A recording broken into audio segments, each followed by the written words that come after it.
Ushirikiano na upendo miongoni mwa wasanii wa Kongo nchini Tanzania umeendelea kudhihirika wazi baada ya msafara wa wasanii wanaoshiriki tamasha la miaka 30 ya Bongo Flava kufanya kitendo cha kiutu kilichogusa hisia za wengi jijini Dodoma. Kabla ya kupanda jukwaani Agosti 22 mwaka 2026 katika bustani ya Chinangali, wasanii hao wameamua kutenga muda na kumtembelea mke wa aliyekuwa mwanamuziki nguli nchini marehemu Mandojo ili kumpa mkono wa faraja na kuonyesha kuwa mchango wa mume wake kwenye muziki wa Bongo Flava hautasahaulika. Pindi alipoona wasanii hao wa zamani ambao walikuwa wenzake na marehemu mume wake katika harakati za kujenga muziki huo, mke wa marehemu Mandojo hakuweza kuzuia hisia zake. Alimwaga machozi ya furaha na majonzi ya huzuni, akiguswa na upendo pamoja na ukumbusho huo mkubwa aliopatiwa na familia ya muziki. Ziara hiyo haikuwa tu ya kutoa pole, bali ilikuwa ni ishara nzito ya kuenzi mchango mkubwa wa Mandojo aliyetamba na kibao kama Wanakokoriko na Mambo Jambo akishirikiana na Joseph Israel. Wasanii hao walieleza kuwa maadhimisho ya miaka 30 ya Bongo Flava hayawezi kukamilika bila kuwakumbuka na kuwaenzi mashujaa waliotangulia walioweka msingi thabiti wa sanaa hiyo nchini Tanzania. Kitendo hicho kimepokelewa kwa hisia chanya na mashabiki wengi wa burudani kwenye mitandao ya kijamii, wakipongeza umoja na roho ya kiutu iliyoonyeshwa na wakongwe hao, huku wakisisitiza kuwa utamaduni huo wa kuwakumbuka waliochangia tasnia hiyo unapaswa kuendelezwa.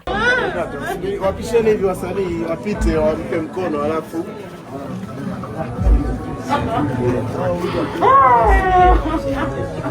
watie njia hapa kidogo wasanii wapite.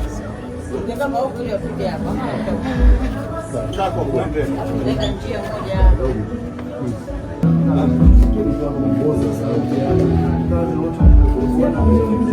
Shike.